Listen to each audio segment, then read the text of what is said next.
పిలుచుచున్నది ప్రతి వారిని వినుమా, విశ్వసించుమా.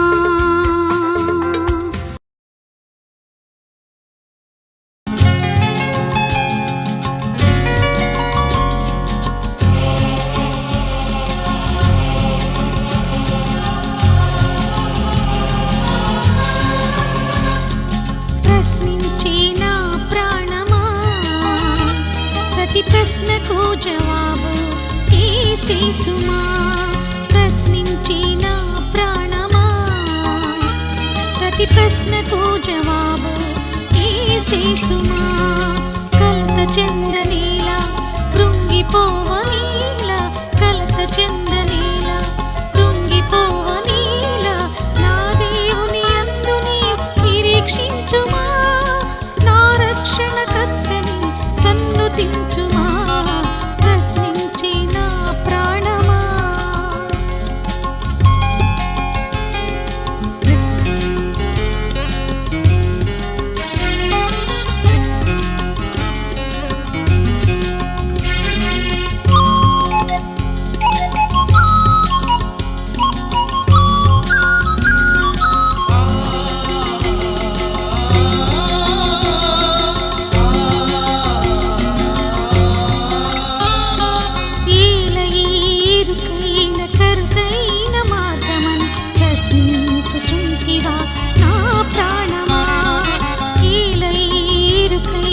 కరుకైన మార్గమని ప్రశ్నించుచుంటివా నా ప్రాణమా. ఇరుకులో విశాలత కలుగచేయుట, కరుకైన దారిలు సరిచేసి నడుపుట. నా యేసునాథుని ప్రత్యేకత, నా యేసునాథుని ప్రత్యేకత.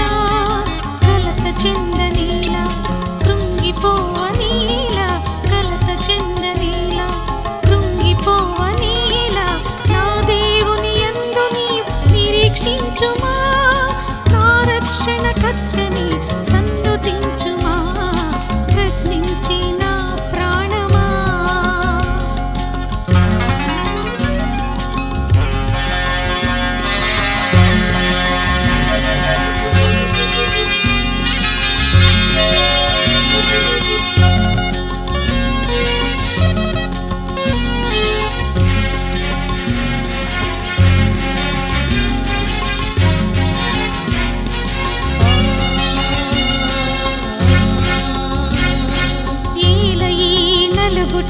విరుగుటాయని ప్రశ్నించుచుంటివా నా ప్రాణమా.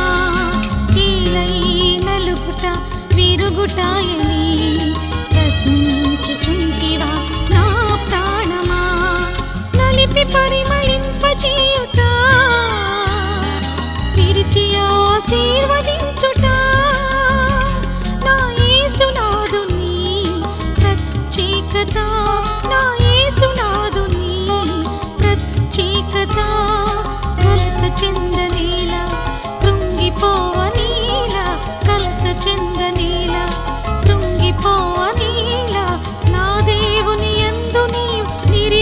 స్తుతించుమా, నా రక్షణకర్తని సన్నుతించుమా, ప్రశ్నించిన ప్రాణమా.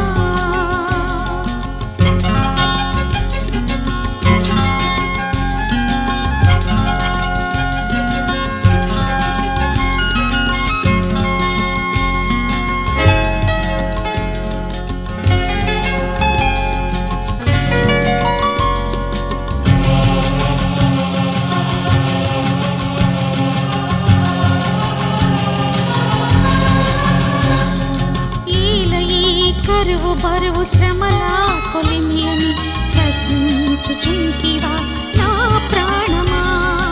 ఏల ఈ కరువు బరువు శ్రమల కొలిమి అని ప్రశ్నించుచుంటివా నా ప్రాణమా.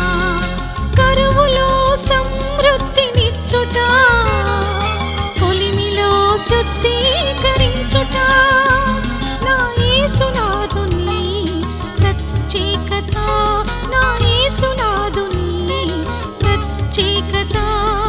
కలత చెందనేలా, కృంగిపోవనేలా, కలత చెందనేలా, కృంగిపోవనేలా, నా దేవుని యందు నీవు నిరీక్షించుమా, నా రక్షణకర్తని సన్నుతించుమా, ప్రశ్నించిన ప్రాణమా.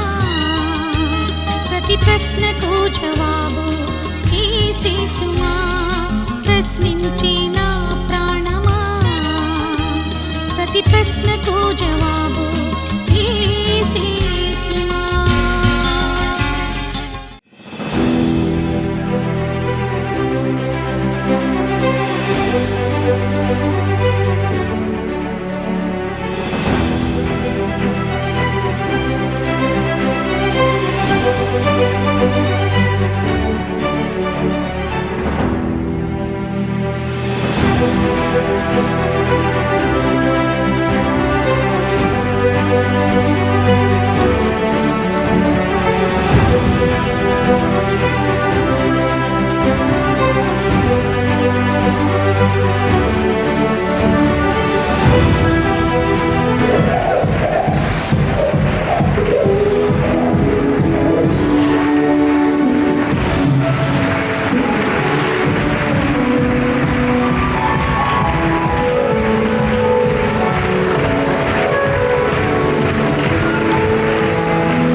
ఇప్పుడు ఎంతమంది దగ్గర బైబిల్ ఉన్నాయో చూపించమన్నాను.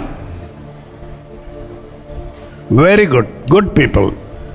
భీమవరంలో ఉన్నన్ని బైబిళ్ళు ఏ ఊర్లో లేవండి. మేము ఉద్యోగ సభలు పెట్టినప్పుడు భీమవరం బైబిళ్ళు, ఒంగోలు బైబిళ్ళు, నెల్లూరు బైబిళ్ళు, కాకినాడ బైబిళ్ళు, ఇలాగ ఊర్లు ఎక్కడ పెట్టామో అన్ని బైబిళ్ళు ఎత్తి చూపించమంటే అన్ని ఊర్లో కంటే ఎక్కువ బైబిళ్ళు, తెల్లటి బైబిళ్ళు, నల్లటి ముఖాల మీద తలతలలాడింది ఎక్కడంటే భీమవరంలోనే. హల్లెలూయా. ఒకసారి తెరిచి చూపించండి మీ బైబిల్ కూడా, మీ ముఖంలో వెలుగు వస్తుంది. ఆ పెద్ద పెద్ద లైట్ల కంటే దేవుని వాక్యము గొప్ప వెలుగు. కొంతమంది తెరవలేకపోతున్నారు, ఇప్పుడు కనబడటం లేదు. ఇప్పుడు కనబడిపోయారు బైబిల్ లేని వాళ్ళు. ఇందాక నల్ల బైబిల్ వెనకాల దాక్కున్నారు వాళ్ళు, ముందు వాళ్ళ బైబిల్ వెనకాల. ఇప్పుడు కొందరికి బైబిల్ లేవని తెలిసిపోయింది. ఖచ్చితంగా ఈరోజు మీరు ఒక బైబిల్ సంపాదించుకోండి, కొనుక్కోండి. ఊరకొచ్చే బైబిల్ వద్దు, ఏంటండి, కొనుక్కోండి. పాస్టర్ గారు బైబిల్ ఇచ్చేస్తుంటారు కొన్ని చోట్ల, అది వాళ్ళు చదవరు, అక్కడే పడేస్తారు. ఏంటి దింపేశారు అద్దలకే, నరాల బలహీనత. అరే 73 ఏళ్ళు నేను నిలబడి ఉంటే ఎత్తండి, బాగా ఎత్తండి. దీన్ని మనం మోస్తే బైబిల్ మనల్ని మోస్తుందంట. బైబిల్ మన దగ్గరుంటే పాపం మనకు దూరంగా ఉంటుందట. పాపం మన దగ్గర ఉన్నవాడు బైబిల్ చేత్తో పట్టుకోలేం. బైబిల్ పెట్టుకునే క్రైస్తవులు ఉంటారు, కానీ ఒక నోట్లో సిగరెట్, ఒక నోట్లో బైబిల్ పెట్టుకొని నడిచే ఉన్నాడు చూసారా? అదన్నా దాస్తాడు, ఇదన్నా దాస్తాడు కదా.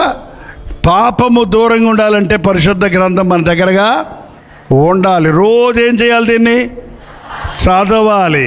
అంతేగాని దిండు కింద పెట్టుకుంటే దెయ్యాలు పోతాయి అనుకుంటే కాదు. ఇది మంత్రాల పుస్తకం కాదు, దేవుని మాటల పుస్తకం.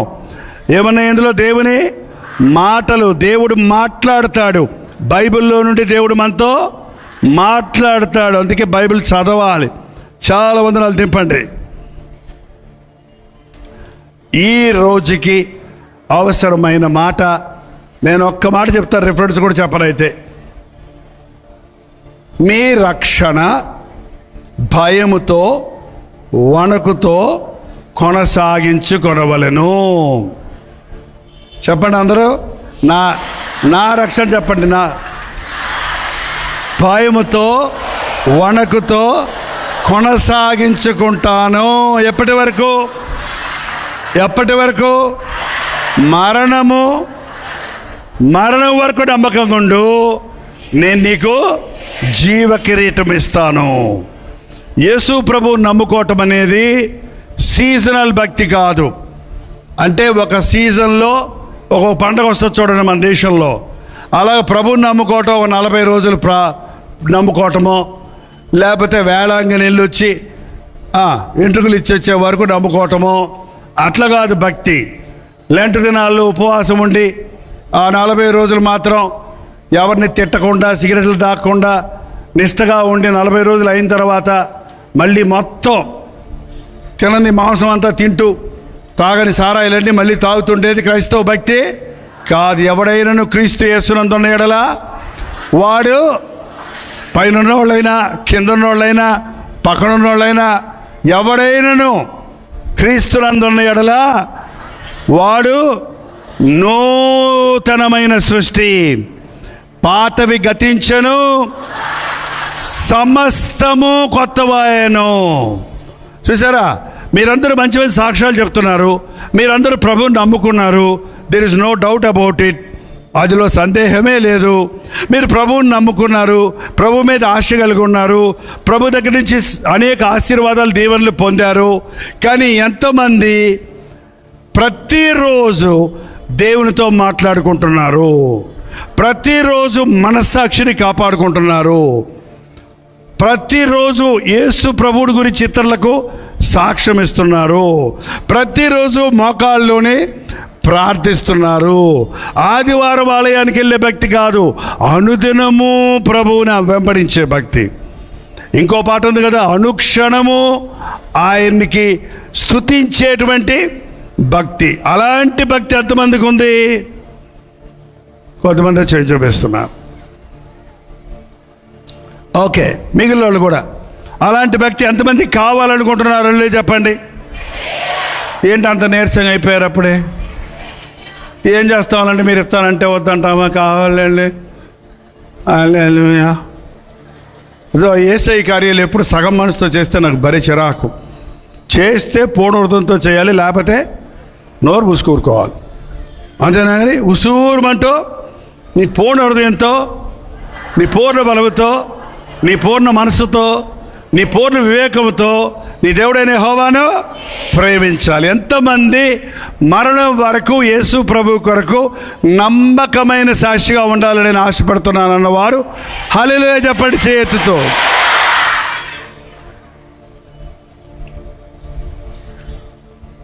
మనం బతకాలంటే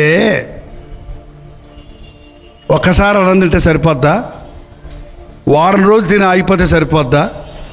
పోనీ ఒక సంవత్సరం ఎట్టగో ముక్కి తినేసి వదిలిపెడితే మిగిలిన కాలం బతుకుతామా? మరి ఏం చేయాలి? రోజు తినాలి. ఒకసారి తింటే చాలా నీరసం వచ్చేస్తుంది. లంకణాలు నేను కొత్తగా వచ్చినప్పుడు లంకణాలు అంటే అయ్యేంట ఏమనాలో నాకు తెలియదే అన్నాను నేను. లంకణాలు అంటే పస్తులు. ఏంటంటే 3 లంకణాలు చేసావు, 5 లంకణాలు చేసామని చెప్తారు. లంకణాలంటే అది ఆహారం లేక పస్తుండటం. ఉపవాసం అంటే ఆహారం ఉండి తినకుండా ఉండడం ఉపవాసం. అంతేగాని ఇంట్లో ఏమీ లేదని తినకుండా మానేసి నేను ఉపవాసం ఉన్నానని చెప్పకండి. ఉపవాసం మంచి బిర్యానీ ఉన్నా, మంచి కోరికోడ ఉన్నా, ఈ పూట నేను దేవునితో ప్రార్థన చేసుకుంటాను అని ఉపవాసం ఉండాలి. మీరు ఎంతమంది ఉపవాస ప్రార్థనలు ఉంటారు చూసారా? వారానికి 2 సార్లు పరిచయుడు ఉపవాసం ఉండి ప్రార్థిస్తాడట. అంతకంటే ఎక్కువ ఉండాలి మనం ఉపవాసం. కనీసం వారానికి 2 సార్లు మీ చర్చిలో ఉపవాస ప్రార్థన ఉంటే వెళ్ళండి. ఉపవాస ప్రార్థన మీ చర్చిలో లేకపోతే మీ ఇంట్లోనే మీరు కూర్చొని ఒంటరిగా దేవునితో మాట్లాడుకోవచ్చు, బైబిల్ చదువుకోండి. ఉపవాస ప్రార్థన చేసేవాడంటే సైతానికి హడల్. ప్రార్థన చేయని వాడు సైతాన్ అంటే హడల్. ప్రార్థన చేయని వాడికి సైతాన్ అంటే హడల్. ప్రార్థన చేసేవాడికి సైతానికి హడల్. బెదిరిపోతాడు వాడు. ఏమంటే సాతాను నన్ను శోధిస్తున్నారు అంటున్నారు చూసారా? ఎందుకు ప్రభువా ఈ శోధన పెట్టావు అంటారు. మళ్ళీ పైగా దేవుడు ఎవరిని శోధించడు. మనమే మన పాప ఇచ్చలను బట్టి, కోరికలను బట్టి శోధించబడుతున్నాం. సాతాను జయించాలంటే, దీర్ఘకాల వ్యాధుల నుంచి స్వస్థత పొందాలంటే, దెయ్యాల నుంచి విడిపించబడాలంటే ఉపవాసం వలనను ప్రార్థన వలననే ఇది సాధ్యము అని ఎవరు చెప్పారు? మన యేసు ప్రభు చెప్పాడు. మన యేసు ప్రభువే దేవుడై ఉన్నప్పటికీ రక్తమాంసాల్లో శరీరధారిగా ఈ లోకంలో ఉన్నప్పుడు ఆయన ఉపవాసం ఉండి ప్రార్థించేవాడు. అందుకే పరలోకపు శక్తిని పుంజుకునేవారు. మీరు మంచి విశ్వాసులుగా ఉండాలంటే కనీసం వారానికి 2 సార్లు మీకు ఇష్టమైన టైం. మరి ఒక పూట ఉపవాసమా, ఒక పొద్ద, 2 పొద్దుల, 3 పొద్దుల అని అడగొద్దు. కనీసం మనం తిన్న ఆహారం 4 గంటలు 5 గంటల వరకు అరగదండి. అంటే ఖాళీ అవటానికి 5 గంటలు పట్టుద్ది. అంతేగాని మీరు 8 గంటలు 10 గంటలు మీరు తినకుండా ఉంటే ఎప్పటి నుంచి ఉపవాసమే లెక్కేసుకొని ఒక 10 గంటలు మీరు తినకుండా ఉంటే దాన్ని ఒక్క పూట ఉపవాసం అనొచ్చు. అది అందరూ చేయొచ్చు. బీపీలు ఉన్నా, షుగర్లు ఉన్నా, బలహీనంగా ఉన్నా చేయొచ్చు. అదేం పెద్ద కష్టమేమీ కాదు. మంచిలు తాగొచ్చు, టీలు కాఫీలు తాగకూడదు. ఉపవాసం అండి వాళ్ళ 3 చపాతీలు 2 దానిమ్మ న్యూసులు. ఏంటండి ఉపవాసం అండి వాళ్ళ శనగలు నానబెట్టుకొని తిన్నానంటారు. అది బలం, భోజనం కంటే బలం. ఉపవాసం అనేది మనం కష్టపెట్టుకోవడానికి కాదండి. తింటే మొత్తం వస్తుంది. మనం మెలకువగా ఉండి ప్రార్థించడానికి ఉపవాస ప్రార్థన అంతే. మీకు అంతగా చేత కాకపోతే పోనీలే తినేసే ప్రార్థన చేసుకోండి, ఎవడొద్దాను లేదు అని చెప్తాను. మా సంఘస్థులు ఏ ఉపవాస ప్రార్థన రావట్లేదు ఏంటంటే, ఉపవాసం ఉంటే నా కడుపులో ఎలుకలు తిరుగుతున్నాయి అన్నాడు ఆయన. ఎప్పుడు పోయినారా బాబు ఎలుకలు లోపలికి? ఉపవాసం ఉంటే పట్టకడి కూడా పట్టుందండి, ఉండలేకపోతున్నానండి. ప్రార్థనకు వచ్చి కూర్చున్నా కూడా అబ్బా తొందరగా ఎప్పుడైనా పెడతాను, ఇంక టైం అవ్వలేదే. ఇంక ప్రార్థనను కూర్చొని అన్నం గురించి ఆలోచించేదానికంటే తినేసి ప్రార్థన చేసుకుంటే మంచిదే కదా. అది కాదు, నీ మనస్సు దేవుని మీద లగ్నం చేయాలి. ప్రార్థన చాలా ముఖ్యమండి. మీలో చాలామందికి మోకాళ్ళ నొప్పులు అంటున్నారు. ఎందుకో తెలుసా?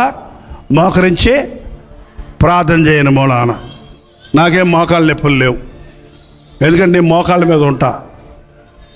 యవ్వనస్తుడిగా మొదలుపెట్టా మోకాళ్ళ మీద. బైబిల్ కూడా మోకాళ్ళ మీద చదువుకునేవాడిని. ఏంటంటే 73 ఏళ్ళైనా మోకరించగలుగుతా. మీరు ఎంతమంది మీరు చప్పట్లు కొట్టే ప్రయోజనం? నేను చప్పట్లు కొట్టాలి, మేము కూడా మోకరిస్తున్నామని మీరు చెప్తే. ఈ రోజు నుంచి నేర్చుకోండి. మోకాళ్ళ ప్రార్థన 10 నిమిషాలు చేయండి, 5 నిమిషాలు చేయండి. మీరు ఒకవేళ బాగా వృద్ధులో లేకపోతే స్థూల కాయలు లావుగున్న వాళ్ళు అయితే కొంచెం కష్టమే. అప్పుడు ఇలాంటిది అయితే సపోర్ట్ తీసుకోండి. మీ కుర్చీ తిరగేసి కుర్చీ సపోర్ట్ తీసుకొని మోకరిస్తే సాధ్యమే. అది మోకాళ్ళ మీద ఉన్నప్పుడు అండి సాతాను బెదిరిపోతాడండి. మోకాళ్ళ ప్రార్థన మనం మంచి భారంతో చేస్తాం, నిద్రమత్తుతో చేయం, నిర్లక్ష్యంగా చేయం, కింద పడిపోతాం. నిద్రమత్తుతో ఉంటే మామూలు కూర్చొని ముసుకేసుకొని కింద పెట్టుకుంటారు. కొంతమంది తలకాయ ఇలాగా, కొంతమంది 2 చేతులు అట్లా పెట్టుకుంటారు.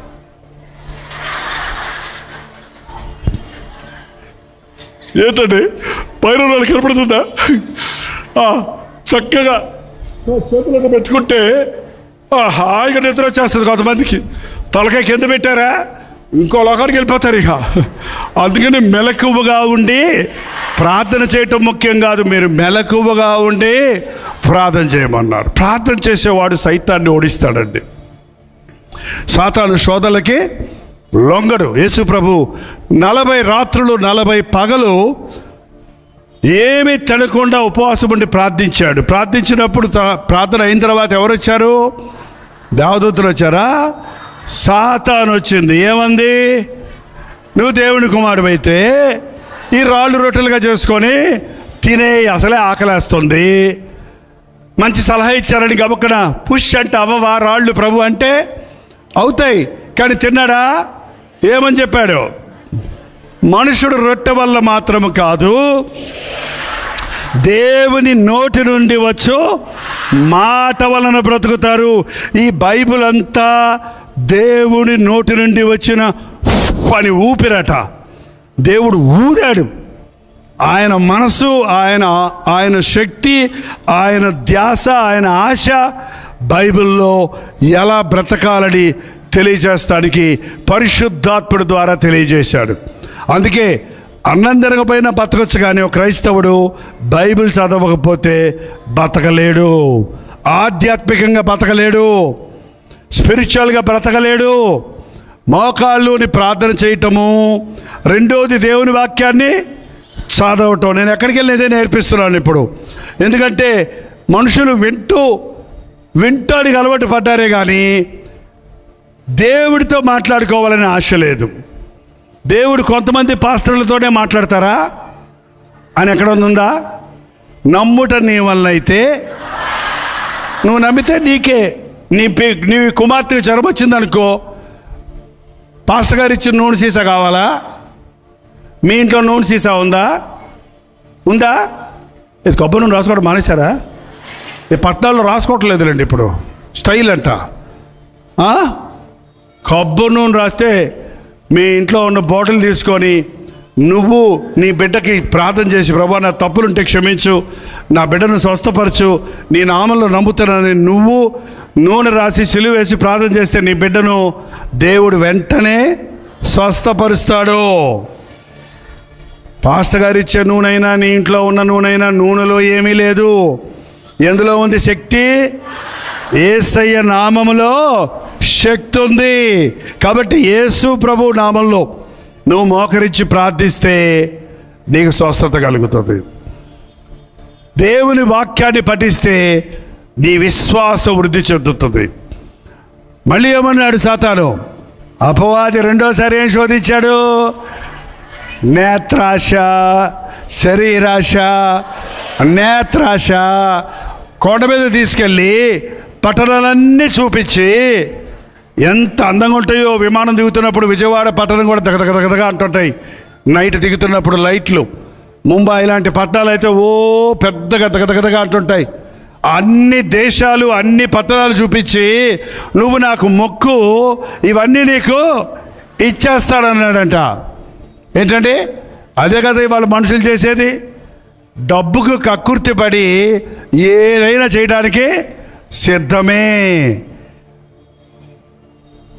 ఏంటంటే అలా చూస్తున్నారు? డబ్బు లేకపోతే ఎట్ట బతుకుతామన్నారా? డబ్బు ఉంటే బతుకుతారా? చెప్పండి. డబ్బు ఉంటే బతుకుతారా? డబ్బులు ముఖ్యమా, దేవుడు ముఖ్యమా? నిజమేనా? డబ్బుల కోసం అబద్ధాలు ఆడొచ్చా? మోసాలు చేయొచ్చా? అన్యాయం చేయొచ్చా? దొంగిలించవచ్చా? ఎక్కడ దొంగిలించారంటే మా ఆయన జేబులో నుంచి అంత హామే. మీ ఆయన జేబులో నుంచి తీసిన దొంగతారు దాన్ని, దొంగతనమే కదా. అబ్బే ఆయన స్నానానికి వెళ్ళినప్పుడు చొక్కా తెరిచిపోతాడంట. ఏమో కొంచెమే తీసుకుంటుంది, అంతా తీయదంట. ఒక 100 రూపాయలు తీసుకుంటుంది. ఆయన వస్తాడు, లెక్కెట్టుకుంటా ఉంటాడు. ఏమైంది ఒకటి తక్కువైంది, ఇదిగో ఎవరిని తీసావా? అబ్బే లేదండి. ఒకటి దొంగతనం చేసావు, రెండోది ఏం చేస్తున్నావు? అబద్ధం ఆడుతున్నావు. అబద్ధికులందరూ అగ్నిగంధకములతో మండే గుండంలో పోతారు. తీశానని చెప్పు, ఏం పోయింది? తిడతారు. పడు, సరేనండి ఇంకా తీయనండి చెప్పు, అయిపోయింది అంతంత గొడవ. ఇక నీకోసం ఆయన తాళం వేసుకొని పెట్టుకుంటాడు. రేపు నుంచి ఇంటి దొంగ ఈశ్వరుడైనా పట్టలేడురా బాబోయ్. దేవుడు నమ్ముకున్న వాళ్ళు దొంగలుగా ఉంటారా? ఉండరు. డబ్బు కక్కుర్తి పెడతారా? గొప్పలకి పోరు. ఏమిస్తానన్నా నా దేవుని కొరకు నేను బ్రతుకుతాను. మనస్సాక్షిని పాడేసుకోను. శరీరాశ, నేత్రాశ, జీవపు డంబం. గొప్పలు కావాలి కొంతమందికి, గొప్పలు కావాలి. పొగడ్తల కొరకు డబ్బులిచ్చి పొగడించుకుంటారంట కొంతమంది. ఏంటంటే కొంతమంది కాணிకలు పంపేది కూడా అందుకే, టీవీ పరిచర్యకు. కాணிకిస్తారంట పాస్టర్ గారితో ఫోటో తీసుకోవచ్చు అంట. ఏం అక్కర్లా, ఎన్ని గొడవలు తీసుకోండి నాతో, ఏం అక్కర్లా, 10 పైసలు అక్కర్లా నాకేమి. తీసుకోండి, నేనేమో అరిగిపోతానా? ఫోటోలు తీస్తే మీరేమైనా అరిగిపోతారా? మీకేమైనా వచ్చేస్తుందా? ఏం లేదు, అది చేద్దాం అబ్బా. నాతో అందరు ఫోటోలు తీసుకోకూడదు, డబ్బులు ఇచ్చినోడికే ఫోటోలు రండి, లైన్లో రండి. అది పద్ధతి కాదు, వాక్యానుసారమైంది కాదండి అది. మా పేరు టీవీలో వేస్తారా? 10,000 పంపించాము. మా అత్తమ్మ గారు విశాఖపట్నం నుండి 10,000 రూపాయలు కానుక పంపించారు. దేవుడు వారిని వారి కుటుంబమును దీవించను గాక. గుమ్మడికాయల గుండమ్మ గారు మందిరాన్ని ప్రేమించి గుమ్మడికాయ తెచ్చిచ్చారు. ఈ భద్రం పాట గుమ్మడికాయ 10 రూపాయలు, 20 రూపాయలు. ఆ పెద్దరెడ్డి గారి పాట 300 రూపాయలు. పెద్దరెడ్డి గారి పాట 700 రూపాయలు. పల్లెటూరులు ఇలా చేస్తే క్రైస్తవ మీటింగులు కూడా నాకేం అర్థమయ్యేది కదా ఆ రోజుల్లో.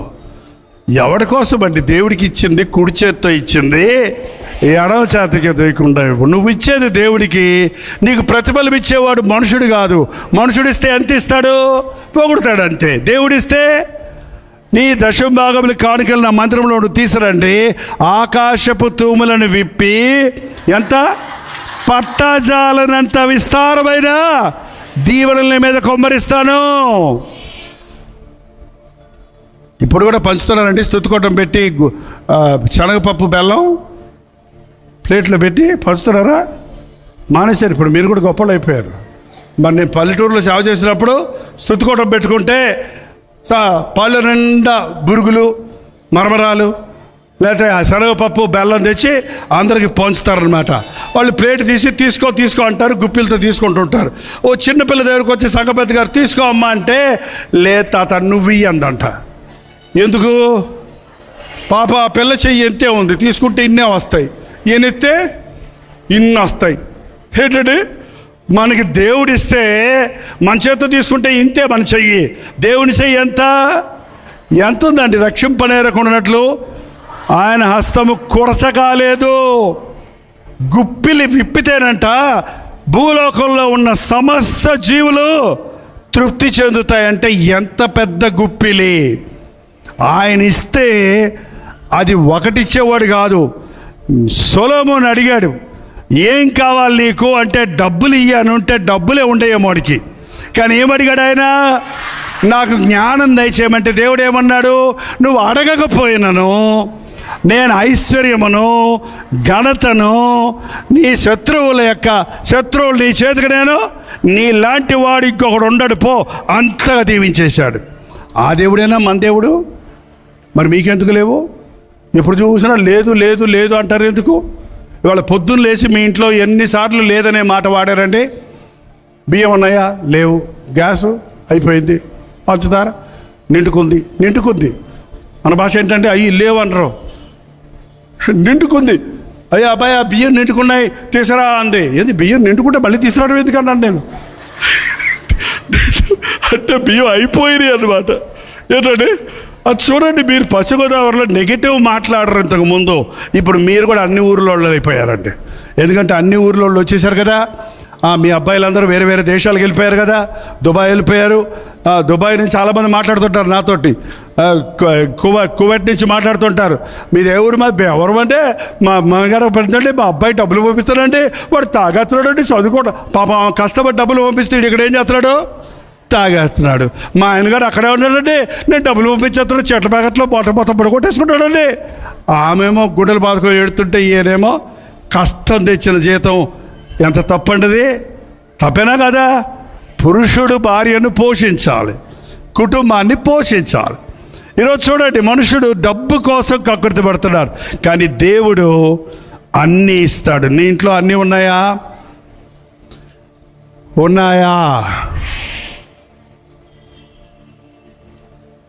యెహోవా నా కాపరి, నాకేమీ లేదు అని చెప్పిందంట సండే స్కూల్ పాప. యెహోవా నా కాపరి, నాకేమీ లేదు. ఏమీ లేదా? నాకు లేమీ లేదు అంటే నాకు కొరత లేదు. యేసయ్య మనకి ఒకేసారి 100 ఎకరాల పొలం ఇవ్వడండి, ఒకేసారి కోట్ల రూపాయలు ఇవ్వడండి, ఒకేసారి 3 కేజీల బంగారం ఇవ్వడండి, ఒకేసారి 4 బకెట్ల బిర్యానీ ఇవ్వడండి. తింటే చచ్చిపోతావు నువ్వు. ఎన్ని ఉన్నా ఏ టైంకు ఏది కావాలో అది లేకపోతే ప్రయోజనం ఉందా? అన్నీ ఉన్నాయి, అవసరమైంది లేదు. ఇంట్లో కూరకి అన్నీ ఉన్నాయి. చికెన్ తెచ్చుకున్నావు, పసుపు తెచ్చావు, కారం తెచ్చావు, జీలకర్ర, ఆవాలు, గోంగూర, ఉల్లిపాయలు అన్నీ వేసామండి. అన్నీ వేసిన తర్వాత గుర్తొచ్చింది ఉప్పు లేదు. ఇప్పుడు కూర అవుద్దా మళ్ళీ మార్కెట్కి వెళ్ళి తెచ్చేదాకా? ఏంటండి, అన్నీ ఉన్నా అవసరమైంది లేకపోతే అదే దరిద్రం. కానీ ఏమీ లేకపోయినా ఏ సమయానికి ఏది కావాలో అది ఉంటే చాలు. ఏ నాటి కీడు ఆ నాటికి చాలు. ఈ పూటకి అన్నం తిన్నానా? హల్లెలూయా, దేవుడికి స్తోత్రం. రేపు ఎవరు పెడతారు అని అడగాల్సిన అవసరం లేదు. యెహోవా ఈరే, యెహోవా చూచుకొనును. ఆయన నమ్మిన వారికి ఏ మేలు కొదువుండదు. మన కొదువులన్నీ తీర్చేవాడు ఆయన, మన భయములన్నిటి నుంచి విడిపించేవాడు ఆయన. ఆయన్ని పూర్తిగా నమ్మితే మీ జీవితంలో చింత అనేది ఉండదు. నమ్మండి, ప్రభువుని విశ్వసించండి. అంతేకాదండి, ఒక పూట ఒకటి లేకపోతే బతకలేమా? ఒక పూట అన్నం తినకపోతే బతకలేమా? అంతలో చచ్చిపోతామా? 21 రోజు బతకొచ్చు అన్నం లేకపోయినా, నీళ్లు తాగి. ప్రాణం పోదు, నీళ్ళు తాగితే చాలు. ఏంటంటే ఒక్క పూట ఏదన్నా ఒక్కసారి లేకపోతే దేవుడు ఏమి ఇచ్చాడు నాకు, దేవుడు ఏం చేశాడు నాకు అంటారేంటి కొంతమంది. ఇశ్రాయేలీలు అలాగే గొణుగుతూ ఉండేవారండి. వాళ్ళకి దేవుడు ఆకాశం నుంచి దేవదూతల మన్నా ఇస్తే నోరు ఊరించుకుంటూ తిన్నారు. కొన్ని రోజులు అయిపోయిన తర్వాత వాళ్ళకి అలవాటు అయిపోయింది. ఏం అలవాటు అయిపోయింది? దేవుడిచ్చిన కమ్మగా తీయగా ఉందని కొత్తిమీర గింజల్లాగా ఉన్న మన్నాను తిని ఇది ఎప్పుడు తినలేదే అని తిన్న తర్వాత ఈ సవి సారము లేని మన్నా మాకు వద్దు, మాకేం కావాలి? కొండల దగ్గర కూర్చొని ఏడవడం మొదలు పెట్టారంట. మాకు కీరకాయలు ఎవడు పెడతాడు, మాకు దోసకాయలు ఎవడు పెడతాడు, మాకు ఉల్లిపాయలు ఎవడు పెడతాడు, ఐగుప్తు దేశంలో నైల్ నదిలో పట్టిన చేపల కూర. ఇంటికి చేప వచ్చిందంటే ఇల్లంతా ఏమొస్తుందండి? చేప వచ్చాను అని వాసన కొట్టుద్ది. సరిగా కడుక్కోపోతే నీ చెయ్యి వాసన పక్క వాళ్ళందరికీ అంటిస్తావు. ఏంటి చేపలు కావాలంటే అడుగు. దేవుడిచ్చిన దానికి స్తుతించు, దేవుడిచ్చిన దాన్ని స్తుతించండి. ప్రభా, ఈరోజు ఈ పచ్చడన్నం ఇచ్చావు, నీకు వందనాలు. పచ్చడన్నం కూడా లేని వాళ్ళు ఎంతోమంది ఉన్నారు తెలుసా మీకు? ఒక్క పూట తిండి కూడా లేని వాళ్ళు, రోడ్ల మీద ఇల్లు వాకిలి లేని అనాథలు ఎంతోమంది ఉన్నారు. మేము మధ్య కొత్తగా ఈ సేవ, అనాథాశ్రమాల సేవ, స్ట్రీట్ మీటింగ్ అని ప్రారంభించాం. మెడ్రాసు వీధుల్లోకి వెళ్ళిపోతాం మేము. ప్లాట్ఫామ్ల మీద పడుకొని ఉంటారు, కింద పడుకొని ఉంటారు.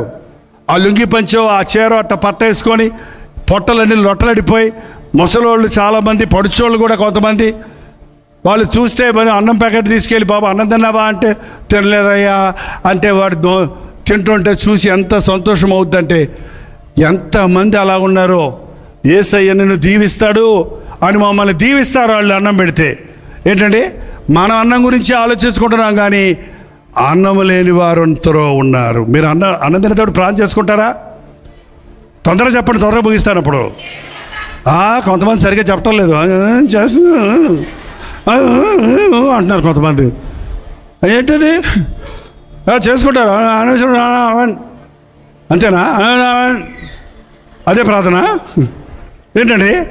ఆహారం ఇచ్చినందుకు వందనాలు ప్రభువా, లేని వారికి దయచేయి ఈ ఆహారం పాయిజన్ అవ్వకుండా, ఫుడ్ పాయిజన్ అవ్వకుండా ఈ ఆహారాన్ని పరిశుద్ధపరచు అని ప్రార్థన చేసుకొని తినండి.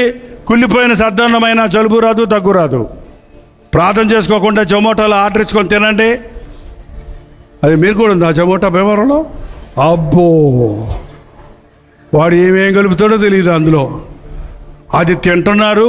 రెండో రోజేమో పొట్ట జబ్బు వచ్చి డాక్టర్ దగ్గరికి వెళ్తున్నారు. వాళ్ళేమో 3 రోజులు మాత్రలు వేసుకోమంటున్నారు. 3 రోజులు అన్నం తినకు, పెరుగన్నమే తినమంటున్నారు. ఒక పూట చికెన్ ఫుడ్ పనికి మళ్ళీ కుళ్ళిపోయిన చికెన్ తిని 3 రోజులు పస్తుంటున్నావు. దేవుని కోసం ఉండమంటే అబ్బే కుదరదు అంటారు. ఈ రోజు నుంచి వినండి. వింటున్నారా? తింటున్నారా? పైన వాళ్ళు వింటున్నారా? కింద వాళ్ళు వింటున్నారా? అందరూ వింటున్నారా? అందరూ వింటున్నారా? అందరూ బాగున్నారా? దేవుణ్ణి స్తుతించడం మర్చిపోవద్దు. ఆహారం తినేటప్పుడు దేవుణ్ణి ఆహారము ప్రార్థన చేసుకోకుండా మింగొద్దు అని బైబిల్లో ఉంది. దేవుణ్ణి స్తుతించండి. ఏ పూటకు ఆ పూట ఏది కావాలో అది అడగండి. మనం దేవుని మీద విశ్వాసం ఉంచడం అంటే మన అవసరతలన్నిటి కొరకు ప్రభు మీద నమ్మకం ఉంచాలి. మన ఇంట్లో చంటి పిల్లలు ఉంటారమ్మా. చంటి పిల్లలు ఏడుస్తున్నప్పుడు తల్లి పాలు ఇస్తుంది. పాలు ఇచ్చి 3 నిమిషాలు 5 నిమిషాల్లో బిడ్డ ఏమవుతుంది చెప్పండి? నిద్రపోద్ది, ఊరుకుంటుంది, ఏరు మానేస్తుంది. మానేశాక ఏమన్నా అంటదా? మమ్మీ సాయంకాలం మళ్ళీ పాలు ఇస్తావా, రేపు ఇస్తావా, నేను అన్నం తినేదాకా నాకు పాలు ఇస్తూనే ఉంటావా అని ఎప్పుడైనా అడుగుద్దా? ఒకవేళ నోరున్నా కూడా అడగదు.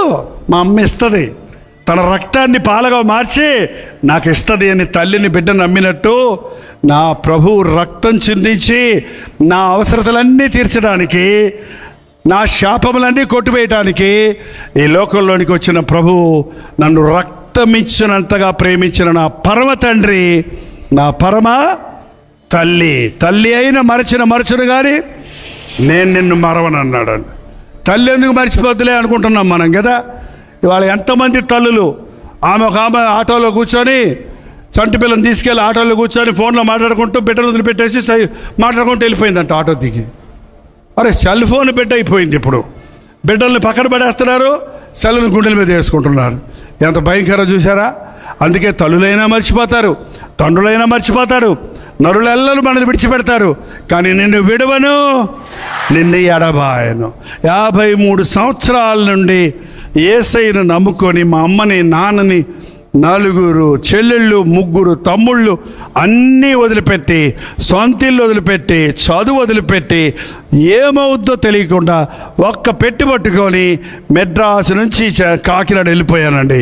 అప్పటి నుంచి ఇప్పటిదాకా ఎవరిని నేను అడుక్కుతలేదు, నాకే కొదువు చెయ్యలేదు. రూపాయి పావల కానుకొచ్చేది కాపురంలో మీటింగ్కి. ఎంత? 1 రూపాయి. నేను నా భార్య ఇద్దరు ఊసల్లాగా ఉండేవాళ్ళం. ఆ 2 అలాకులు బియ్యం తెచ్చి ఇచ్చేవాళ్ళు కొంతమంది వృద్ధులు. ఆ 2 అలాకులు బియ్యం వండుకొని ఆ రూపాయి పావులతో సంత చేసుకొని ఆ వారం అంతా తిని ఊరుకునేవాళ్ళం. టీవీ పిల్లలు అయింది లేవు కదా అప్పుడు, మరి పిల్లలు కూడా పుట్టలేదు మాకు. అప్పుడే పెళ్ళి అయింది, కొత్తగా పెళ్ళి కాపురంలో కాపురం పెట్టాం. ఏంటంటే రూపాయి పావుల. చెన్నై వెళ్ళినప్పుడు 725 రూపాయలు అద్దె కట్టాలి. ఎలాగా అంటే దేవుడు 725 రూపాయలు ఇచ్చాడు అక్కడ అద్దె కట్టడానికి. అప్పుడే రేడియో సేవ వచ్చింది. ఇలా రేడియో బిల్లులు కట్టాలి, టీవీ బిల్లులు కట్టాలి, చెప్పుకుంటూ పోతే ఇప్పుడు ఎంత సేవ జరుగుతుందో, ఇన్ని ఛానల్స్లో, ఇన్ని భాషల్లో, ఇంతమంది పాస్టర్సు, ఇన్ని సంఘము, ఇంత పరిచర్య జరుగుతుంది. ఎంతో, నేను చెప్పకూడదు నోటితోటి, లక్షలు అవుతుందని. ఎన్ని లక్షలు అని చెప్తే మళ్ళీ నీకెందుకు అన్ని లక్షలు అంటున్నాడు ఒక ఆయన. నాకెందుకురా బాబు, ఎవరికి కావాలి? నా దేవునికి కావాలి. ఎవరినండి? వాచ్మ్యాన్ అనే భక్తుడు అన్నాడు, నా నిమిత్తం నాకేమొద్దు, నా దేవుని కొరకు నాకు అన్నీ కావాలి. కెమెరాలు కావాలి దేవుని కొరకు, మందిరం కావాలి దేవుని ఆరాధ్యత కొరకు, వాహనం కావాలి దేవుని సేవకి వెళ్ళడం కొరకు, తిండి కావాలి బతికి దేవుని సేవ చేయటం కొరకు, వస్త్రాలు కావాలి దేవుని బిడ్డగా దేవుని ప్రజల ముందు దర్జాగా నిలబడటం కొరకు. ఏంటండి? అవునా కాదా? ఏంటో ఓ చినిగిపోయి చొక్కా వేసుకోండి, నేను ఇప్పుడు ఒక అట్టమంచి కట్టుకొని, ఒక కర్రోడు పెట్టుకొని, అందరూ ప్రభువుని నమ్ముకోండి బాబు, అందరూ నమ్ముకోండి యవనస్తులారా, నేను అమెరికాలలో ప్రభువుని నమ్ముకున్నాను బాబు, నువ్వు కూడా నమ్ముకో. చాలులే తాత, నువ్వు నమ్ముకుని ఎలా తయారయ్యావో చూడు, నన్ను కూడా తయారమంటున్నావా? అలా అనరా? ఇప్పుడు నేను రాసుగా చెప్తున్నాను, యవనస్తుడా, నీ యవన జీవితం దేవునికి, యవ్వనుడిగా దేవునికి నా జీవితం ఇచ్చాను, నన్ను ఇంకా దేవుడు నిలబెట్టాడు. హల్లెలూయా. నన్నే కాదండి, నిన్ను నిలబెడతాడు. మా తరం అయిపోతుంది. నేను ఇవాళ ఏం చెప్పాలనుకుంటే పరిశుద్ధాత్ముడు ఒక మాట చెప్తున్నాడు. మీరందరూ ఇంత సంతోషంగా, ఇంత మంచిగా దేవుని ప్రేమిస్తున్నారు, దేవుని సాక్ష్యాలు చెప్తున్నారు, మీరు కానుకలు ఇస్తున్నారు, నా డౌట్ లేదు అది.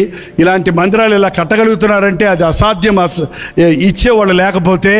కానీ నేను అడిగేది ఈ రోజున, ఎంతమంది మీ బిడ్డల్ని దేవుని సేవకి ఇచ్చారు? చేతండమ్మా. సేవకి మీ బిడ్డలు ఇచ్చిన వాళ్ళు 1, 2, 3, 4, 5 ఏళ్ళతో లెక్కెట్టేయచ్చు అంతే. ఎంతమంది బిడ్డలు ఉన్న వాళ్ళందరూ చేయొద్దండి. ప్రథమ ఫలం ఎవరి సొత్తు? నీ కుమార్తె కుమారుడు మొదటి పెట్టి ఎవరి సొత్తు? మరి దేవుడికి ఇచ్చావా? సాతానికి ఇచ్చావా?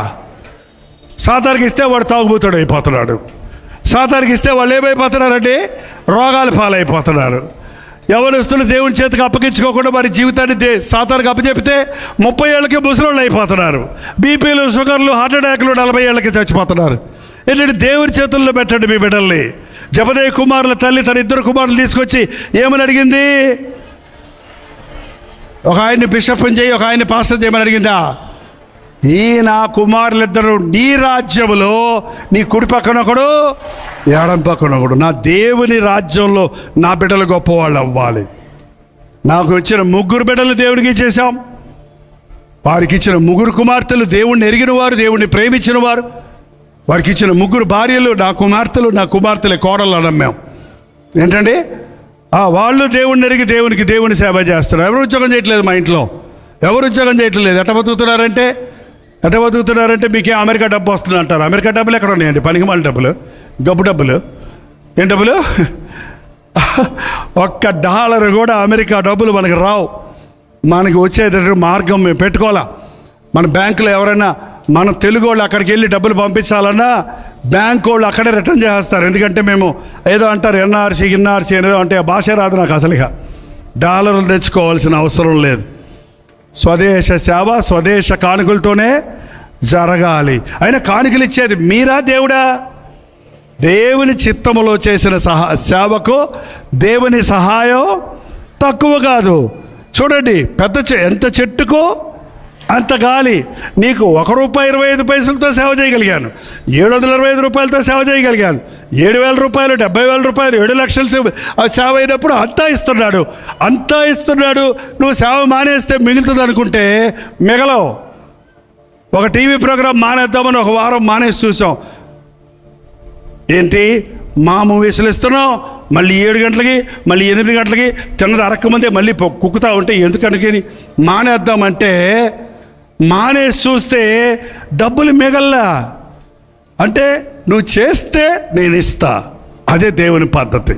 మీరు కూడా అంతే, దేవుని మీద విశ్వాసం ఉంచండి. మీ బిడ్డను దేవునికి ఇస్తాడన్నోళ్ళు ఎవరో, మా బిడ్డను దేవునికి ఇవ్వాలి అనుకుని ప్రేరేపణ వచ్చింది అన్నవారు మీరు అటు చేయి చూపిస్తే నాకు తెలియదుగా. 954041 954041 నెంబర్కి ఒక వాట్సాప్ మెసేజ్ వాయిస్ పెట్టవచ్చు. మీకు తెలుసా, మీరు నొక్కి మాట్లాడితే మీ మాటలు అట్టగా నేను వింటా నా చెవుల్లో పెట్టుకోను. మా అబ్బాయి పేరు, మీ పేరు, మీ ఫోన్ నెంబర్ ఆటోమేటిక్గా వచ్చేస్తుంది మాకు. దాన్ని పెట్టి ప్రార్థన చేద్దాం. సేవకి వస్తాను అంటాం సులభం, రావటం అతి కష్టం. సేవకు ఇస్తాను అంటాం సులభం, కానీ ఆ బిడ్డను దేవుడి సేవ చేసినట్టుగా పెంచటం చాలా కష్టం. హన్నా ఇస్తాను అంది దేవునికి, ఇచ్చిందా లేదా? చిన్నపిల్లోని తీసుకొచ్చి మందిరంలో వదిలిపెడితే ఉంటాడా? మీరు పిల్లల్ని కాలేజ్ ఎల్కేజీ యూకేజీ తీసుకెళ్తారు కదా, వదిలిపెట్టేట్టు రోజు ఏం చేస్తారు చెప్పండి? పిల్ల ఉంటుంది అక్కడ, అబ్బో ఏడుస్తూనే ఉంటుంది. వచ్చి ఇంటికి మమ్మీ మమ్మీ మమ్మీ, ఆ టీచర్కి బాగా ఒప్పుకుంటారు కదా. మరి వదిలిపెట్టి మళ్ళీ సంవత్సరం దాకా వెళ్ళలేదు, మమ్మీ అనలేదు. చెప్పింది తల్లి, రే నువ్వు దేవుడిచ్చిన వరమురా, నువ్వు గర్భంలో ఉన్నప్పుడే దేవునికి ప్రతిష్ఠించుకున్నాను రా, నువ్వు దేవుని సేవ చేయాలరా అని ఉగ్గుపాలతో నేర్పిస్తారని చూసారా? అలా నేర్పించింది కాబట్టి సమూయేలు పెద్దవాడైనప్పుడు గొప్ప ప్రవక్త అయ్యాడు. మీ బిడ్డలను దేవునికి ఇవ్వండి, దేవుని రాజ్యంలో గొప్పవారుగా ఉంటాడు. వారిలో ఒంటరైన వాడు 1000 మంది అవుతాడు.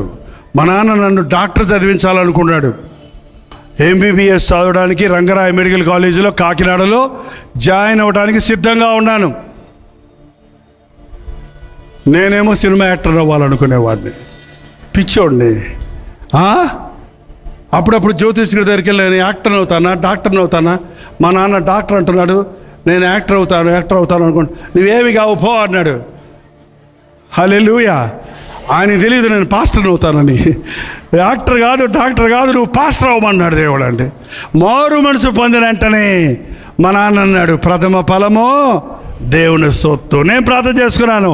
ఇర్మియా గ్రంథం 1:4-5 వచనాల ద్వారా, నీ తల్లి గర్భంలో ఉన్నప్పుడే నేను నిన్ను ఎరిగి తిని, నిన్ను ప్రతిష్ఠించి తిని, జనములకు ప్రవక్తగా నిన్ను ఏర్పరిచి తిని అని వాగ్దానం ఇస్తే వెంటనే దేవునికి లోబడ్డానండి. ఒక్కరోజులో పెద్ద పాస్టర్ అవ్వాలా చెప్పాను కదా. ఈ భీమవరం పాసెంజర్ ట్రైన్లో వచ్చి సేవ చేశాను.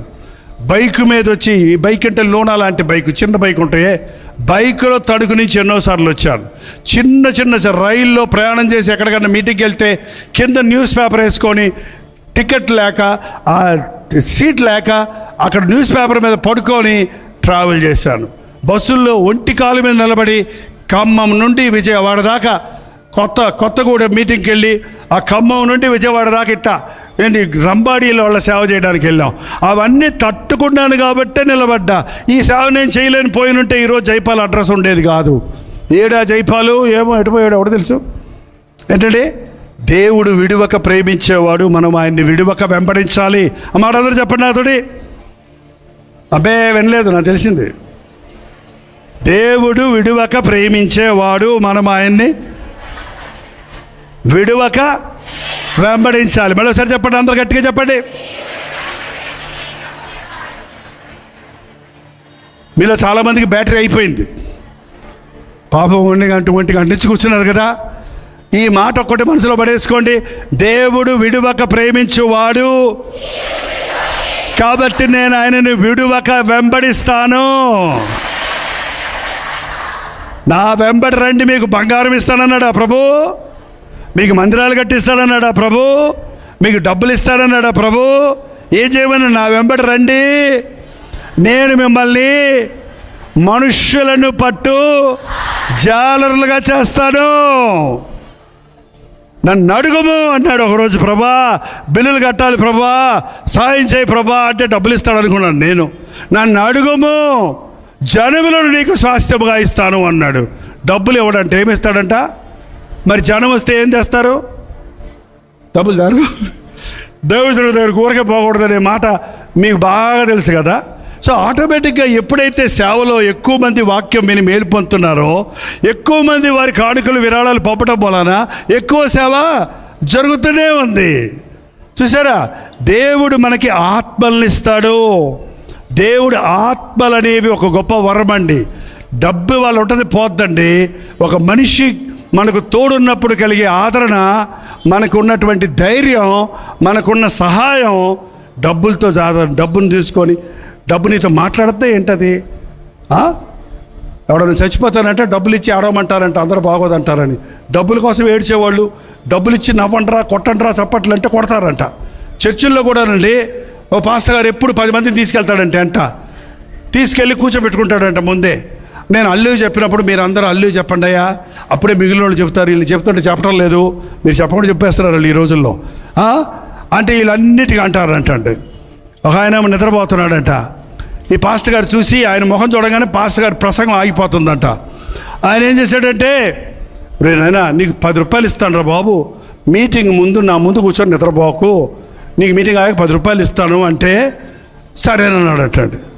మళ్ళీ నిద్రపోతున్నాడు. ఒక రోజు ఉన్నాడు, రెండో రోజు 10 రూపాయలు ఇచ్చాడు కదా, ఇస్తాను కదా, మళ్ళీ నిద్రపోతున్నావు ఏంటంటే నా పక్కన ఉన్నాడు 20 రూపాయలు ఇస్తాడు అంటాడు.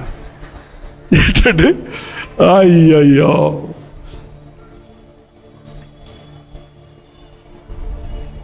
నేను వచ్చేస్తున్నానండి.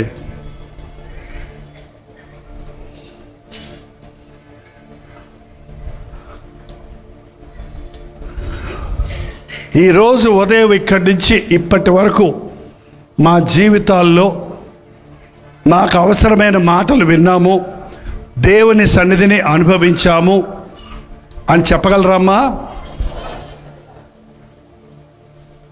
మీరు చెప్పగలరా? మీరు చెప్పగలరా? మీరు చెప్పగలరా? మీరు చెప్పగలరా? మీరు చెప్పగలరా? అక్కడ నీరసంగా చెప్తున్నారు. మీరు చెప్పగలరా? చేయి చూపించాడు. అల్లు అంటే అందరూ చెప్పేస్తారు. అందుకు ఓకే. దీవించబడ్డారా? గుండె నిండిందా? వాక్యంలో ఉన్న సత్యాలు గమనించారా? ఏం గమనించారో 3 మాటలు చెప్పండి, నేను ఆశీర్వాదం చేస్తా. మోకాళ్ళ ప్రార్థన, ఉపవాస ప్రార్థన, దేవుణ్ణి ప్రేమించాలి, భయముతో వణకుతో రక్షణ కొనసాగించుకోవాలి. దేని విషయమై చింతించకుడి కానీ మీ ప్రతి విన్నపమును ప్రభువుకు తెలియజేస్తే అతను ఐశ్వర్యము చొప్పున ఆయన మన ప్రతి అవసరత తీర్చును. లేని దానికోసం ఏడవకండి, ఉన్నదాన్ని బట్టి స్తుతించండి, లేనిది కూడా దేవుడు నీకు ఇస్తాడు. పచ్చడన్నం ఉన్నందుకు దేవుడిని స్తుతిస్తే బిర్యానీ కావాలంటే ఇస్తాడు, అంతేగాని పచ్చడి ఇచ్చావా, పచ్చడి ఇచ్చావు దేవుడా, ఏ దేవుడు దేవుడు నేను నమ్ముకుంటే పచ్చడి వెతుకలే నన్ను ఏడ్చావనుకో, అది కూడా పోద్ది. అర్థమైందండి? మా నాన్నగారు ఇంజనీర్గా బాగా లంచాలు తీసుకొని బాగా కోళ్ళు, కుక్కల దరంగా మాంసాలు, పాలు, పండ్లు ఇంటి నిండా తింటానికి ఉండేది. బోల్డ్ ఒక జీపు, ఒక కారు, ఒక బంగళా అన్నీ ఉండేవి ఇంట్లో. ఏంటండి? కానీ ఎప్పుడు మా అమ్మకి మా నాన్నకి గొడవే. ఇంట్లో ఏ పళ్ళెం ఎప్పుడు ఎగురుతో లేదు, విష్ణు చక్రంలాగా మేడ మీద నుంచి పళ్ళెంలో రాయి వచ్చిందని ఇసిరేసాడు మా నాన్న. డ్రుర్రు బుటబుట బాబడింది. అక్కడ గుండెలు పగిలిపోయి దాక్కునేవాళ్ళం. అంట తిన్నోళ్ళకి మారు మనసు పొందాక లంచం డబ్బులతో నేను తీసుకున్నానని మా అమ్మ మెడలో ఉన్న బంగారం అంతా అమ్మేసి ఆ లంచం తీసుకున్న వాళ్ళ దగ్గరికి వెళ్ళి ఇచ్చేసి ఆ జీతంతోనే 8 మంది పిల్లల్ని పోషించాలి. వచ్చేటప్పటికి ఆ వచ్చిన డబ్బులన్నీ అన్యాయంగా సంపాదించిందంతా పంచిపెట్టేశాడు. కాబట్టి డబ్బులు లేకపోతే రోజు రసమన్నం వేసి పెట్టేవాడు. రసమన్నం వేసి పెడితే నేను పెద్దనన్ను మా ఇంట్లో కదా, 7 తమ్ముళ్ళు చెల్లెళ్ళు, మేము ప్లేట్ పట్టుకొని గ్లాస్ పట్టుకొని మేము రసమన్నం తినాం. డుమ్ము కొట్టడరా, మేము రసమన్నం తినాం. రోజు మాంసం వేసేవాడు, మాకు రసమన్నం వేస్తే మేము ఎడ తింటాం అని నేను స్ట్రైక్ చేసేవాడిని. రే జైపాల్, అది అన్యాయపు సొమ్మురా, ఇప్పుడు నీట్గా నేను చేస్తున్నాను రా, దేవుడిది ఇచ్చాడు సంతోషపడండి, మళ్ళీ ఇస్తాడు దేవుడు మనకి అని చెబితే నాకు అర్థమయ్యేది కాదండి. అర్థమయ్యేది కాదు. ఏంటంటే 3 నెలలు వ్యతిరేకించాను మా నాన్నని. 3 నెలల తర్వాత నన్ను పట్టుకున్నాడు దేవుడు. మా నాన్న కన్నీటితో ప్రార్థన చేశాడు, నేను రక్షించబడ్డాను. కొన్నిసార్లు మా నాన్న రక్షించబడ్డ మూలాన, లంచం డబ్బులు లేని మూలాన ఇంట్లో ఉన్న న్యూస్ పేపర్లు అమ్మి ఆడితో బియ్యం తీసుకొచ్చి పెట్టేవాడండి. కానీ ఆయన సంతోషంగా చెప్పేవాడు సాక్ష్యం, నాకు ఇంతకుముందు మారు మనసు లేదు, ఇప్పుడు నాకు మారు మనసు ఉంది. అప్పుడు పంచభక్ష పర్వాలు ఉన్నాయి, కానీ మన ఇంట్లో ప్రభువు లేడు. ఇప్పుడు గంజన్నం ఉన్న ప్రభువు మనకు తోడున్నాడు. అంతే, కొన్ని నెలల్లోనే ఆయనకి ప్రమోషన్ వచ్చింది, పెద్ద ఇంజనీర్ అయ్యాడు. మళ్ళీ దేవుడికి కావాల్సిన అన్నీ ఇచ్చేశాడు. కాబట్టి ఒకసారి లేనప్పుడు సనక్కండి, లేనప్పుడు ఏముందో దాంతో సంతోషించండి. హల్లెలూయా, హల్లెలూయా. 2 సంవత్సరాల్లో 8 మంది పిల్లలకి యేసుప్రభుని పాదాలు పట్టుకొని మా నాన్న పెళ్ళిళ్ళు చేశాడండి. ఎవరికి కట్నాలు ఇవ్వలేదు, ఎవరి దగ్గర కట్నాలు తీసుకోలేదు. దేవుణ్ణి ఎరిగిన వాళ్ళ కులాలు జాతులు లెక్కలేసుకోలేదు. మారు మనసు పొందారా, ప్రభువుని ఎరిగిన బిడ్డలా అని ప్రభువును పట్టుకొని వివాహాలు చేశారు. మీకు తెలుసు కదా, నాకు 3 కుమారులు. నేను కుమారులు, మా బంధువులందరూ, నీకు ఎప్పుడు చూసినా జైపాల్ సేవ అని తిరుగుతుంటావా, ఊర్లో బడి ప్రసంగాలు చేస్తున్నావు, నీ కొడుకులకు పెళ్ళిళ్ళు చేయవా, నీ కొడుకు పెళ్ళిళ్ళు చేయవా. పెద్ద బాబుకు 30 వచ్చినాయి, 30 ఒక్కొక్క సంవత్సరం కింద ఉన్నారు వీళ్ళందరూ. చేయవా అంటే, ఏం ప్రభా ఏంటి చేయవా అని తిడతారు. ఏంటి ప్రభా అంటే, నేను చేస్తానులే చూసుకుంటానులే అన్నాడు. అంతే. మీకు తెలుసండి, ఒకే సంవత్సరం, ఒకే నెల, ఒకే వారంలో 3 పెళ్ళిళ్ళు అయిపోయింది.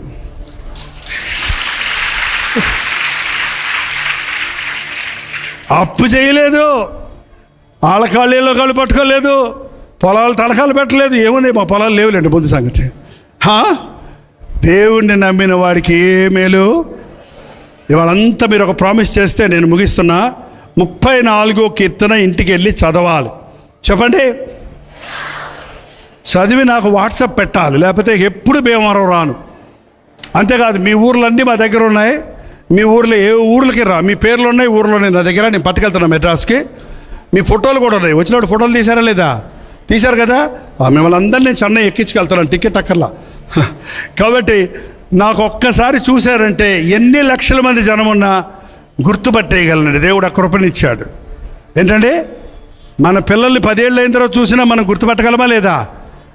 ఈ మధ్య పేర్లు మాత్రం మర్చిపోతారు. ఎందుకంటే ఒకే పేర్లు చాలామందికి ఉన్నాయి.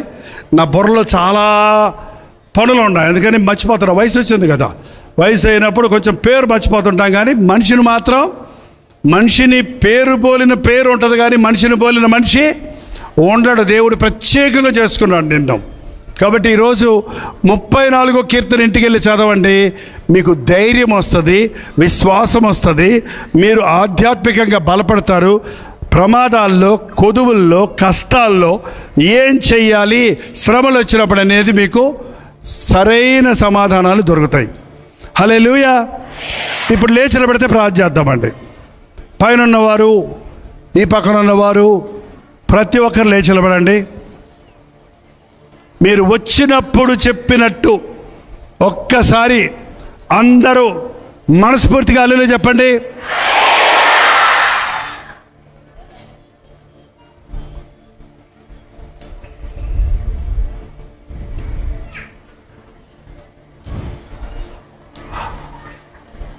మీ పక్కనున్న వారితో మీరే నాకంటే గొప్ప అని చెప్పండి.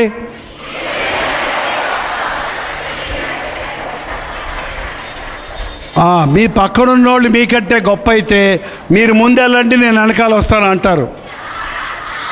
వాళ్ళు తోసేసి నువ్వు రాకూడదు. అమ్మ ఆగండి, అప్పుడే కాదు, ఆగండి. ఇంక ప్రార్థన చేసేదాకా ఆగేదట్లేరు. కమాన్, ప్రార్థన చేసుకుందాం. రండి, కళ్ళు మూసుకోండి, అందరు కళ్ళు మూసుకోండి. నిశ్శబ్దం. ప్రభు ఆశీర్వాద ప్రార్థన చాలా ప్రాముఖ్యమైంది. ఇంతవరకు మీరు విన్న మాటలు మీ హృదయంలో పనిచేయాలంటే దయచేసి కదలొద్దు, కళ్ళు మూసుకోండి. పరిశుద్ధుడా, ప్రేమగల తండ్రి, ఉదయం నుండి మధ్యాహ్నం నుండి ఇప్పటి వరకు నీ బిడ్డలను అనేక స్థలాల నుంచి తీసుకొని వచ్చావు. నీవు చేసిన మేలులు ఎన్నో ఉన్నవని నీ గురించి సాక్ష్యాలు ఇస్తూ వచ్చారయ్యా. అదే సమయంలో వారి బాధలు, కష్టాలు, వారి శ్రమలు నీ సన్నిధిలో చెప్పుకోవాలని వచ్చారయ్యా. ప్రార్థనా సహాయము కోరాలని వచ్చారయ్యా. ప్రభువును వెంట పెట్టుకొని వెళ్ళినట్లుగా నేడు నేను నీ ఇంట ఉండవలసి ఉన్నదని జక్కయ్యతో చెప్పినట్లుగా ఈ బిడ్డలకు నీవు తోడుండి నడిపించుము నాయన. తిరిగి వెళుతున్నప్పుడు నా ప్రభువు నాకు తోడున్నాడన్న ధైర్యంతో, నా మనవులు విన్నాడు అన్న విశ్వాసముతో, ఇది మొదలుకొని దేవుడు నన్ను ఆశీర్వదిస్తాడు అన్న నమ్మికతో వెళ్ళడానికి సహాయం చేయము. మరో సెషన్లో కూడా నీ సన్నిధి దయచేయము. వెళుచున్న వారి క్షేమమైన ప్రాణాలు దయచేయమని క్రీస్తు నామములో అడుగుచున్నాను తండ్రి. మన తండ్రి అయిన దేవుని యొక్క ప్రేమయు, కుమారుడైన క్రీస్తు యొక్క కృపయు, ఆదరణకర్త అయిన పరిశుద్ధాత్మ యొక్క సహవాసమును కూడి వచ్చిన మనందరికీ ఇప్పుడును సదాకాలమును తోడై ఉండను గాక. ఆమేన్, ఆమేన్, ఆమేన్. నీ నామమునే కొనియాడెదను, నీ సన్నిధిలో నే పాడెదను. నీవే నా జీవము, నీవే నా స్వాస్థ్యము. బెంగళూరు పరిసర ప్రాంతాల్లో ఉన్న వారికి శుభవార్త. ప్రభుచిత్తమైతే ఈ సెప్టెంబర్ నెల 2వ తారీఖు మధ్యాహ్నం 2 గంటల నుంచి 5 గంటల వరకు, 6 గంటల నుంచి 10 గంటల వరకు 2 సెషన్స్గా 1 డే గెట్ టుగెదర్ను బెంగళూరులో ఉన్న మీ కొరకు, బెంగళూరు చుట్టుపక్కల నుండి ఉండే మీ అందరి కొరకు ఈ యొక్క గెట్ టుగెదర్ ఏర్పాటు చేస్తున్నాం. ప్రతిసారి ఎన్నో స్థలాల నుంచి, అటు కేజీఎఫ్, ఇటు బళ్ళారి, అనంతపూరు, ఎన్నో స్థలాల నుంచి ఒక హబ్గా ఉంది. కాబట్టి మేము టౌన్లో పెట్టిన చుట్టుపక్కల పల్లెల్లోంచి, చుట్టుపక్కల తెలుగు ఆ రాష్ట్రాల నుండి, కర్ణాటక నుండి భారీ ఎంతోమంది ఈ సోషల్ మీడియా ద్వారా, టెలివిజన్ ప్రోగ్రామ్స్ ద్వారా మేలు పొందుతున్న మీరందరూ రావటం మాకు ఎంతో సంతోషకరం. మిమ్మల్ని ముఖాముఖిగా చూసి మీకోసం ప్రార్థించాలని బెంగళూరు వస్తున్నాం. రండి, ఈ 1 డే గెట్ టుగెదర్లో పాల్గొని దైవాశీర్వాదాలు పొందండి. గమనించండి, సెప్టెంబర్ 2వ తారీఖు మధ్యాహ్నం 2 గంటల నుంచి 5 గంటల వరకు, 6 గంటల నుంచి 10 గంటల వరకు. ఎక్కడంటారా? Hudson community centre near corporation circle, Bengaluru. ఇంకా ఈ విషయమే వివరాలు కావాలంటే QR కోడ్ స్కాన్ చేసుకోండి, లేకపోతే ఇంకేదో ఇవ్వబడినటువంటి నెంబర్లకు వాట్సాప్ పెట్టండి, మీకు లింక్ పంపిస్తాను. తప్పక వస్తారు కదా. నీ నామమునే